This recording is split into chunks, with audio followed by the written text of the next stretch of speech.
Okinawa's humid, heavy air suffocated everything, a clinging shroud over land already soaked in blood and despair. It was the twilight of World War II, and for the Imperial Japanese soldiers, the light at the end of the tunnel was not victory, but imminent hell. Amidst the smoldering debris and dense foliage that swallowed battlefields, a man crawled. His name was Masaru, and the weariness he bore was heavier than the rifle in his hands, denser than the fear that clung to his soul. Days without food, nights without sleep, only the incessant echo of explosions and screams that tore through the silence whenever he dared to find it. Masaru had but one grenade left. A final act of loyalty to the Emperor, a last farewell to a world he knew he would never see again. His plan was etched into his mind with the brutal clarity of inevitability. When the American soldiers finally cornered him, he would not be taken. There would be no surrender, only the final honorable sacrifice. The grenade, cold and metallic in his palm, was the silent promise of a dignified end, a period at the end of his tormented existence. He took cover in a shallow cave, the scent of wet earth and burnt gunpowder filling his lungs, awaiting the decisive moment, the sound of approaching enemy boots. Then something broke the symphony of his impending demise. It was not the roar of a Sherman tank, nor the battle cry of the Marines, but a fragile, almost imperceptible sound that drifted on the damp air. A cry. A baby's cry. Masaru froze, his breath caught in his throat. Amidst all the horror, the boundless barbarity of war, that sound seemed an anomaly, a glitch in the soundscape of destruction. He refused to believe it. His senses, honed by survival, must be deceiving him. But the sound came again, a sharp, persistent wail, unmistakable. Curiosity, a primal impulse he thought long lost, pulled him from his hiding place. The grenade still clutched in his hand, Masaru crawled towards the sound, every fiber of his being on high alert. Every step was a gamble, every rustling leaf a potential enemy. He expected to find a wounded animal, perhaps. Anything but what his eyes finally found. Hidden beneath a tarp, torn and ragged, nestled in a small rock niche, was a young mother, pale and gaunt, cradling a newborn infant. The woman's eyes, wide with terror, met his, and the scene froze Masaru. The juxtaposition of that nascent life's vulnerable innocence against the brutality of his own impending fate was an electric shock that coursed through his body. The grenade in his hand suddenly felt an absurd weight, a tool from a world that seemed to have evaporated in that instant. He was a soldier trained to kill, to obey, to perish for the homeland. But that cry, that tiny, defenseless creature, fit no directive he knew. There was no honor in extinguishing such fragile life, no glory in silencing that pure sound. Masaru's plan crumbled in his mind, replaced by an overwhelming confusion. He looked at the grenade, then at the baby, then back at the grenade. A silent battle, fiercer than any combat he had ever waged, erupted within him. His loyalty to the Emperor, his war programming, his very life all stood arrayed against the simple, undeniable humanity of that cry. In a moment that stretched into an eternity, the decision was made. It was not a reasoned choice, but a surrender to something deeper, more fundamental than any ideology. With a slow, almost reverent movement, Masaru opened his hand.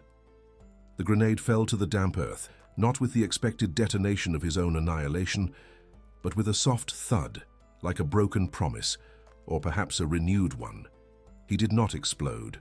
He did not kill himself. He did not harm the mother or the child. He simply turned, leaving behind the weapon that symbolized his end, and crawled away, the baby's cry still echoing in his ears, no longer a lament, but an anthem of a life he had unexpectedly chosen to preserve. In that moment, amidst the terminal chaos of war, Masaru had found a new purpose, one that would haunt and guide him for decades to come. The din of war persisted, yet for Masaru the world had irrevocably shifted. The grenade, his promised honorable end, lay inert upon the sodden earth. He was no longer a soldier awaiting death. He was a man haunted by a cry, by a life he had, for a fleeting moment, elected to safeguard. The retreat was a blur of exhaustion and disorientation. Days crawled by, each more arduous than the last, until inevitability finally claimed him. Surrounded by a squad of American Marines, famished and spent, Masaru raised his hands. There was no final banzai cry, no detonation he had meticulously planned. The surrender was silent, almost a release, a cessation for the war within his body, if not his soul. The ensuing months were spent in a prisoner of war camp, removed from the fighting, but not from the internal struggle. While other POWs clung to the hope of repatriation or wrestled with combat memories, Masaru found himself perpetually transported back to that cavern.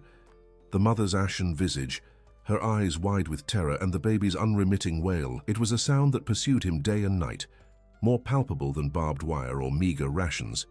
He pondered their survival, whether that impulsive act of mercy had truly made any discernible difference.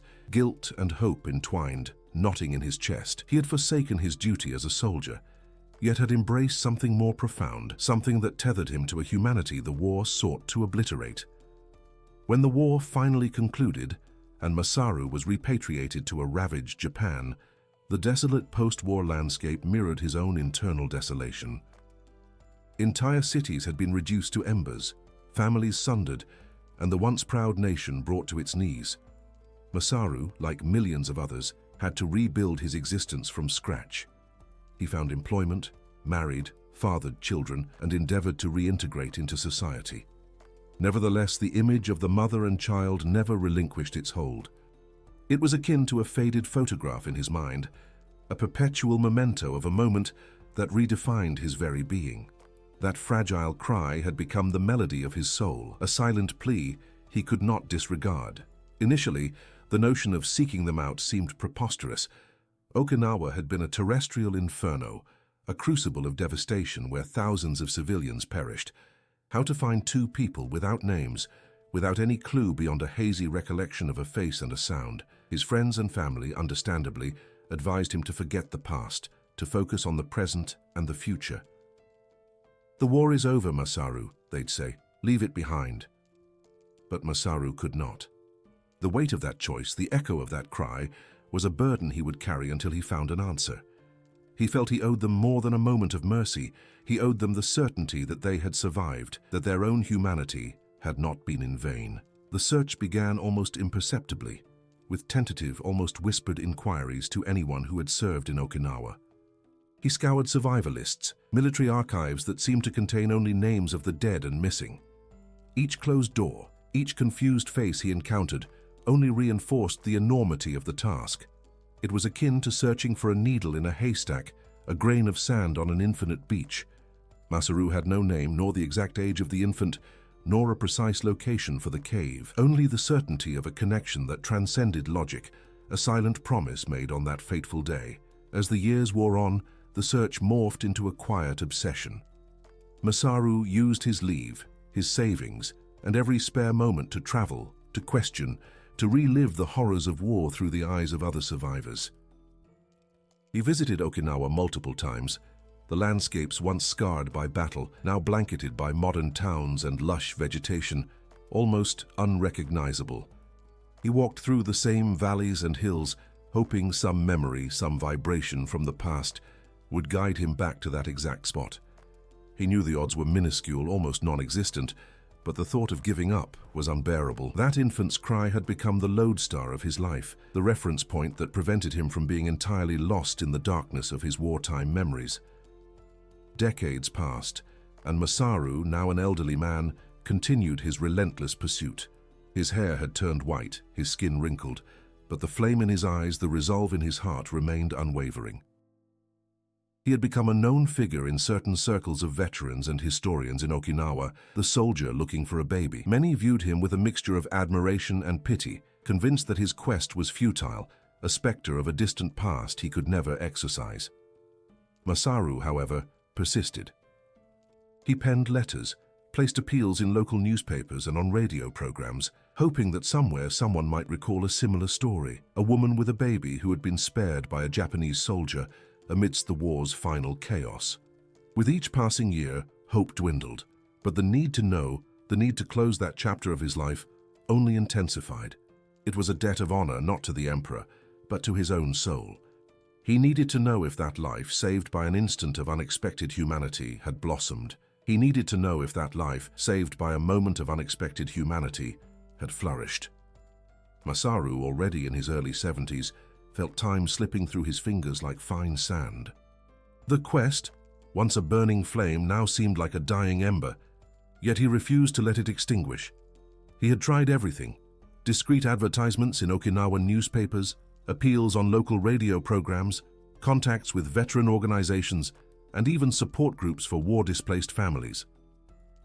Each false lead, each deafening silence was a blow to his spirit, but the image of that infant, the sound of that cry, was a magnet relentlessly pulling him forward. It was then that chance, or perhaps destiny, intervened. A young journalist from a small community newspaper in Okinawa, intrigued by the persistence of an elderly Japanese man searching for a war baby, decided to write a short piece. The title was simple yet poignant: "The Soldier and the Cry, a half-century search for a saved life." The article, modest in its circulation, spoke of Masaru's devotion, his act of mercy, and his incessant need for knowledge. The story in itself was moving, but post-war Japan was already replete with tales of sacrifice and loss. No one expected that small article to travel so far, or to resonate so powerfully. But like waves forming in the ocean and reaching distant shores, the piece somehow made its way to the United States, translated and shared by a military history blog maintained by a former US Marine. Suddenly, the story of Masaru, the soldier who tossed his grenade away, began to gain traction. On an ordinary afternoon in Florida, a woman named Emily Tanaka, now in her 60s, was sifting through piles of old newspapers and dusty documents belonging to her recently deceased mother. Her mother, a woman of few words and a mysterious past, rarely spoke of the war, except for hazy fragments of a childhood marked by flight and survival in Okinawa. Emily, who had always felt a void in her family history, hoped to find some clue about her mother's origins. It was then, amidst yellowed letters and faded photographs, that she discovered a newspaper clipping.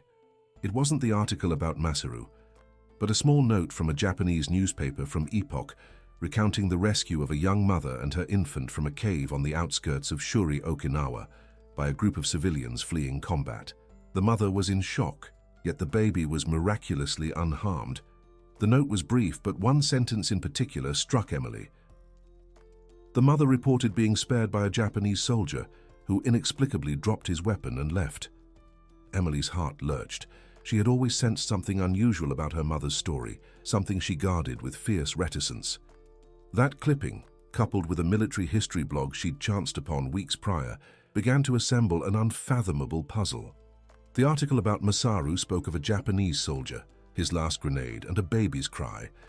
The old note spoke of a mother and baby spared by a soldier. The coincidence was too profound to dismiss.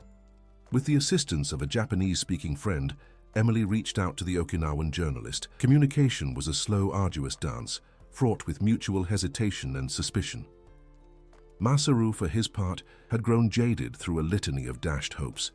He had fielded countless calls from those who believed they were the baby or knew someone who might be, only to have their expectations crumble.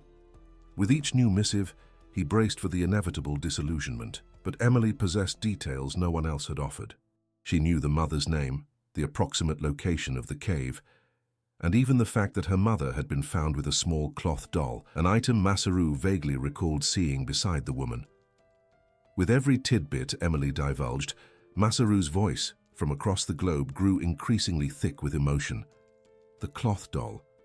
How could she possibly know about the cloth doll? Confirmation arrived through a series of old photographs Emily forwarded. One depicted her mother, still strikingly young, cradling the infant, Emily herself in her arms, and beside them, in the background of the photograph, a familiar scrap of fabric, the tattered canvas that had served as the cave's entrance covering. Masaru's heart, which he believed had calcified through decades of war and searching, melted away. There she was, the life that she had saved, grown, and with a family of her own. The emotion was indescribable, a confluence of relief, joy, and a profound sense of peace he hadn't felt since the day he'd thrown that grenade. The debt of honor, which he had carried for so many years, could finally be repaid. Masaru, now a frail man, but with a renewed sparkle in his eyes, knew his quest had reached its conclusion. He had found his answer, and it was more beautiful than anything he could have possibly envisioned.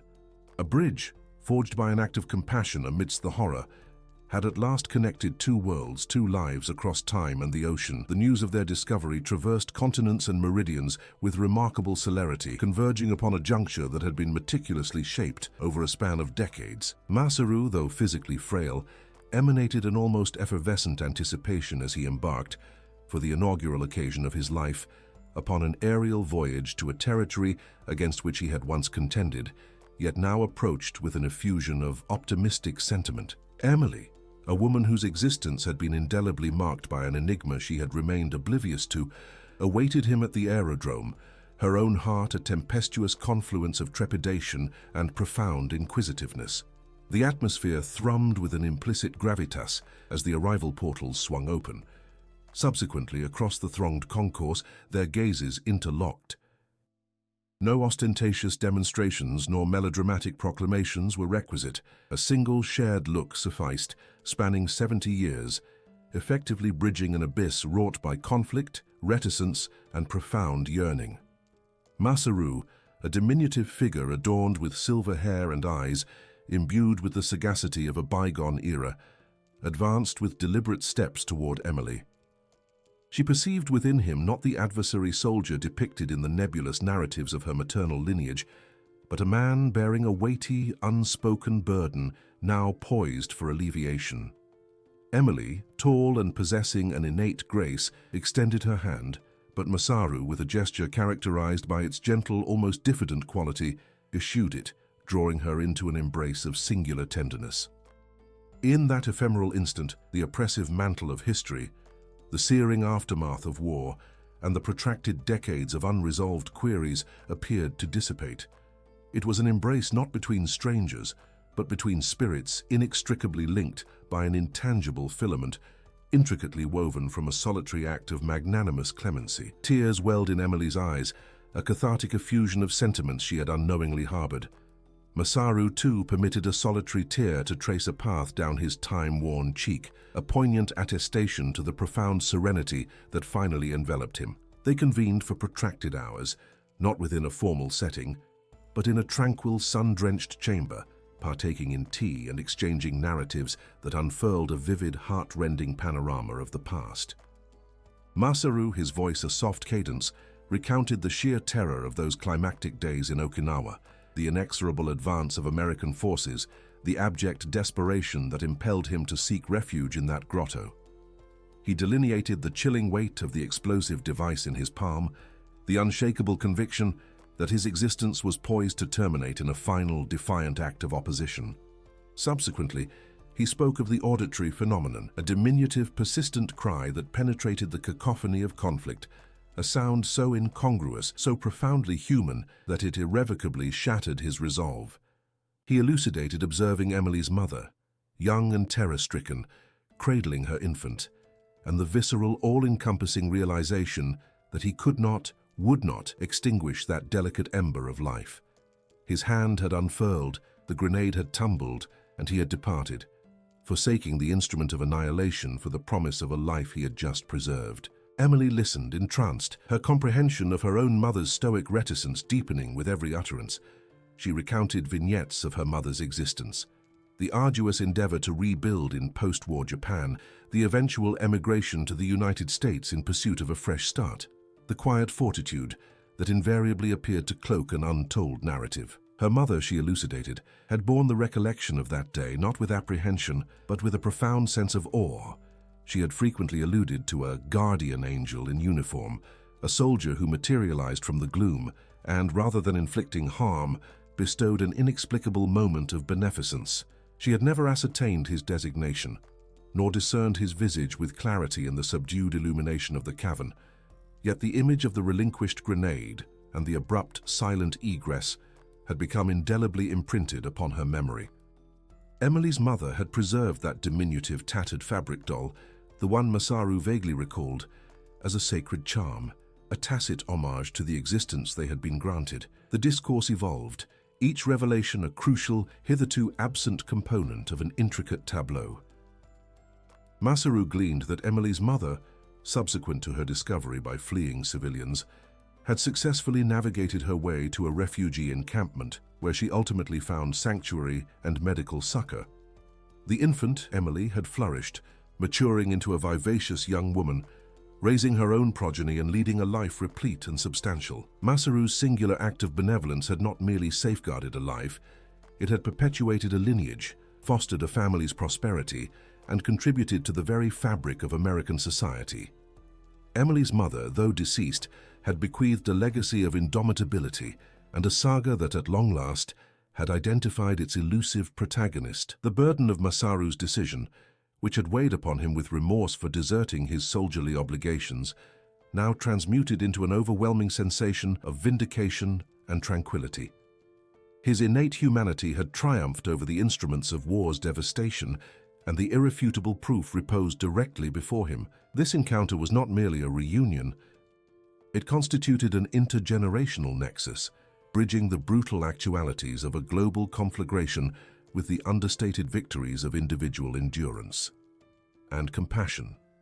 Masaru, who had once subscribed to the notion that his life was destined for a singular, solitary immolation, unearthed the revelation that his true raison d'être had been to sow a kernel of hope within the most barren of terrains.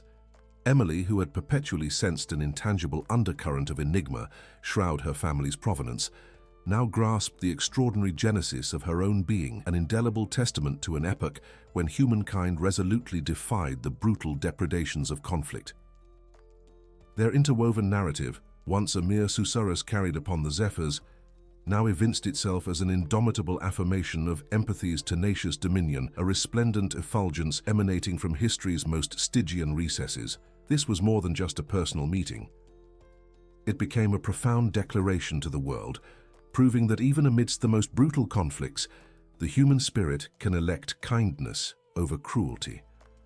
Masaru and Emily's connection blossomed into a beautiful, unexpected friendship that spanned continents and cultures, a living bridge built upon a foundation of grace. The years that followed solidified their bond. They met regularly, sometimes in Japan, sometimes in the United States, sharing holidays and quiet moments, a testament to life's extraordinary tapestry. Masaru, once haunted by the ghost of a choice unmade, found profound peace in knowing the life he spared had flourished. Emily, in turn, gained an invaluable piece of her family's puzzle, understanding the quiet strength and unspoken gratitude that had defined her mother's existence. The tattered rag doll, once a silent sentinel, became a cherished heirloom passed down through Emily's family, a tangible link to that pivotal moment in time. Their story, shared through interviews and quiet conversations, inspired countless others, becoming a symbol of reconciliation and hope. It reminded all that humanity's greatest triumphs often emerge from its darkest hours, forged in moments of unexpected courage and profound empathy. It showed that even when the world calls for destruction, one individual's choice for compassion can create a legacy that outlasts empires and transcends generations. Eventually, time, the only force more powerful than war or even love, began to take its toll. Masaru passed peacefully in his sleep, years after that first tearful embrace, his heart finally at rest. Not long after, Emily, having lived a full life enriched by the knowledge of her miraculous origins, joined her mother, leaving behind a family deeply aware of the extraordinary thread that connected them to a Japanese soldier's act of mercy. The story of the soldier who chose life over duty, of the baby who grew to bridge two worlds, continues to echo. It serves as a timeless reminder that every choice, no matter how small, has the potential to reverberate through time, shaping destinies and redefining history itself. It urges us to consider the profound impact of our own decisions, especially those made in moments of crisis, and to always seek the light of humanity, even when surrounded by the deepest shadows. Masaru and Emily's incredible journey is a powerful testament to the resilience of the human spirit. What do you think about Masaru's impossible choice? Share your thoughts in the comments below. If this story has touched your heart, please like this video and subscribe to our channel for more tales of courage, compassion, and the extraordinary moments that define us. Thank you for watching.